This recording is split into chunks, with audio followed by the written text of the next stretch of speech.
Hey, what's up? The Chicago Bears, Caleb Williams, he's got a secret reason behind his success. He's looking great so far as mandatory minicamp. It just completed, but I just want to call attention to an interesting aspect of his arm talent.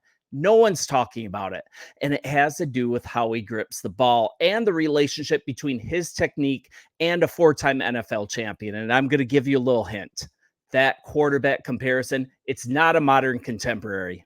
So let's look at this a little bit. Arm strength, accuracy, all of these are attributes that we're absolutely loving. His velocity on the ball is looking absolutely unique.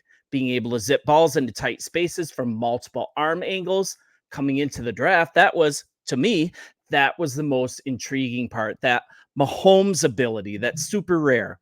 Caleb, he has that. So there was a story on sportsmockery.com that brought this to my attention, and it's just fascinating to me. But I also watched the Rich Eisen show, and this is pretty cool. Stacey Dales from the NFL Network, she was on Rich Eisen's show, and they're talking about how well Williams is adjusting to the pro game. And they showed a photo, and I'm going to show it here. This is from his time at Oklahoma. They showed a photo of how he grips the ball when preparing to throw. Now, this might look normal as you just give it a cursory glance, but if you look at this, he's got his index finger over the tip of the ball. Check out this image. It's consistent across the board. And get over the nail polish, okay, before you start commenting. Let's get past that. Look at his hand positioning. And the fun thing is, you can compare it to other quarterbacks on this site I'm using. It's called qbgrip.com. You guys, it's a lot of fun. Check it out. Compare his grip to other guys that are his contemporaries as well. But this positioning of the index finger over the tip, it's quite unusual. The typical grip is to have the index finger more down on the base of the ball. That'd be the typical way guys are taught to throw the ball.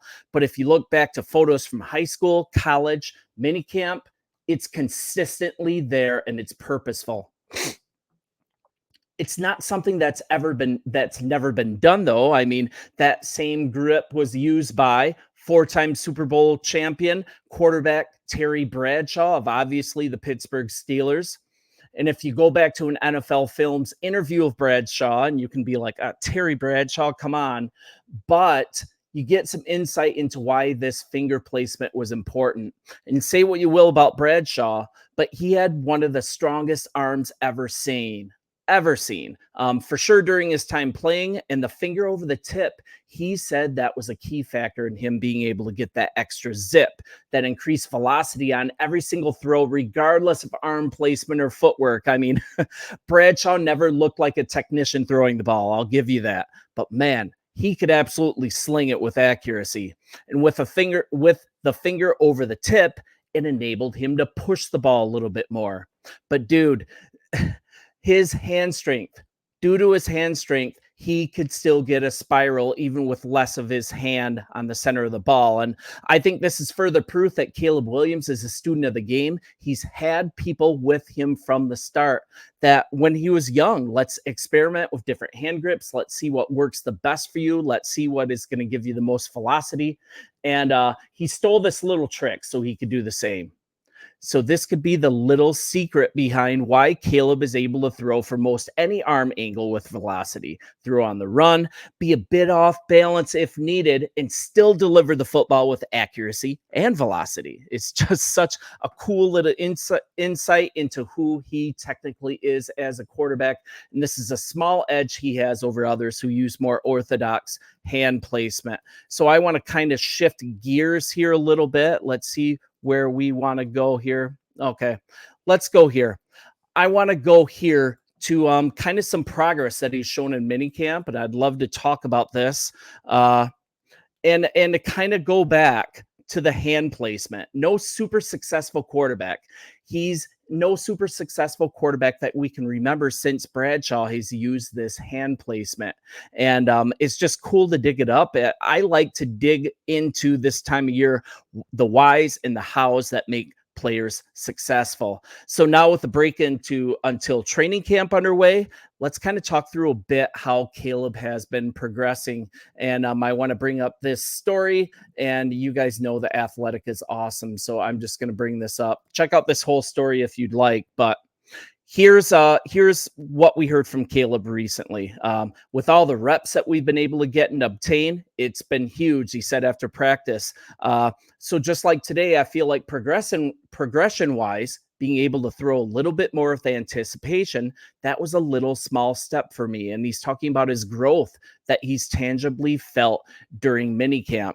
And two of his best throws came on a windy Thursday during minicamp. I'm going to close this down. You guys check out the rest of the story. But this is a windy day. And the great thing about this, the Bears haven't been a great red zone team in the past, right? And the fact that this encouragement took place in the end zone, it's just really nice to see. And let's get into it a little bit.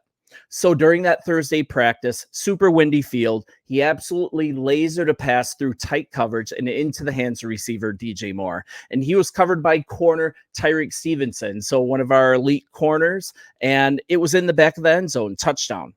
On the next play, and this is on 7-on-7s, he connected with rookie receiver Rome Odunze near the corner, and just before Odunze went out of bounds, Williams lofted his throw over defenders, including cornerback Jalen Johnson, for another touchdown.